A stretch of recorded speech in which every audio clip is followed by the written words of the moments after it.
Pozdravljeni, sem Bojan Jurina, avtor knjige Za vse nas.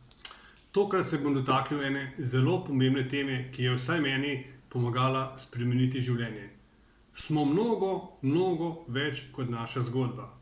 Ne morem dovolj poudariti, kako pomemben je tak vidik, taka perspektiva glede vsega dogajanja v življenju. To je neka točka preboja, nek skrivni ključ, ki nam končno lahko odpre pot do lepote notranjega miru, sreče in tiste čiste radosti, ki jo zares težko občutimo. Sam sem potreboval minimalno 10 let, še mnogo več, da sem s celotnim bitjem dojel, kako zelo pomembno je to. Kaj, če bi kreirali sebe takšnega, kot si želite biti, namesto takšnega, kot ste? Ali ne bi bilo to čudovito? Možno je in tudi zelo izvedljivo.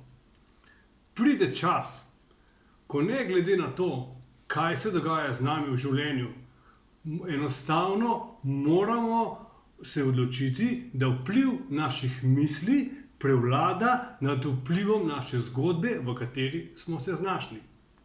Naša zgodba zares živi le v našem umu. Oklepamo se jo kot pijanec plota, kot nekdo, ki se utaplja, ki z nadnaravno močjo se oklene kogarkoli v bližini s tako močjo, da ga z lahkoto potegne na dno. Kljub temu, da je preteklost že zdavnaj za nami, je še vedno v našem umu tako živa, da jo enostavno zamenjamo za sedanjost. Živimo v zmoti in ne vidimo tistega, kar bi lahko. Pri mnogih ljudeh, vsaj glede mojih izkušenj, je tako, da tako stanje lahko traja celo celo samo življenje. Torej, ni nujno, da je temu tako. Sedaj bom povedal nekaj zelo pomembnega, vsaj glede mojih izkušenj. Tako, kot se lahko navadimo na trpljenje, se lahko navadimo tudi na radost. Zakaj? Ker se nam potem odpre popolnoma nov pogled na popolnoma drugačno življenje. To je zelo težko, ker mi smo bitja navad. In večina ljudi svoje navade zelo težko spreminja. Ampak brez tega ne bo šlo. Torej, začenjati se moramo navajati tudi na radost. Radost nam mora postati navada. Dolga leta sem praktično živel brez vsega. Intenzivno iskal službo po tisočerih koncih sveta. Enostavno se nisem mogel ločiti od svoje zgodbe. Hotel sem omenjati svojo zgodbo vse povsod.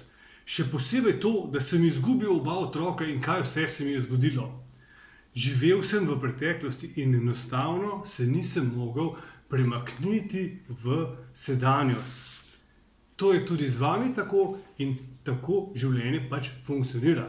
Dobra novica pa je, da se to lahko vse spremeni.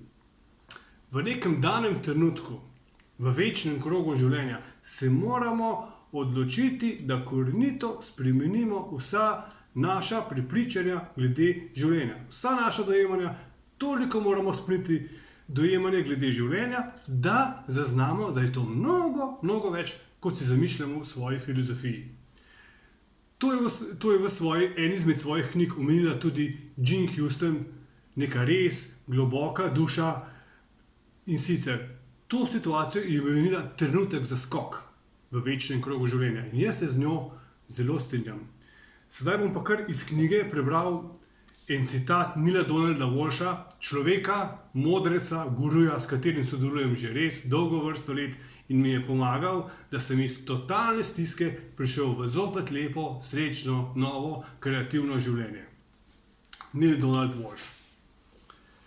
Da ste spremenili dojemanje življenja, boste vedeli, ko boste prvič prišli do zadnjega zaključka. Življenje vse v njem boste videli kot priložnost in ne kot oviro, kot srečo, ne kot smolo, kot darilo, ne kot kazen. In vaš odnos do življenja se bo poustvaril v življenju samem. To je zelo pomembno. In vaš odnos do življenja se bo poustvaril v življenju samem. Ko spremenite dojemanje svojega življenja in njegovega namena, ste le še korak od spremembe sebe, od spremembe tega, kdo ste. Ko boste naredili to, boste spremenili vse. Kar pogumno, meni je uspelo in lahko tudi vam. Vse dobro vam želim, z veliko in globoko hvaležnostjo, do naslednjega snidenja.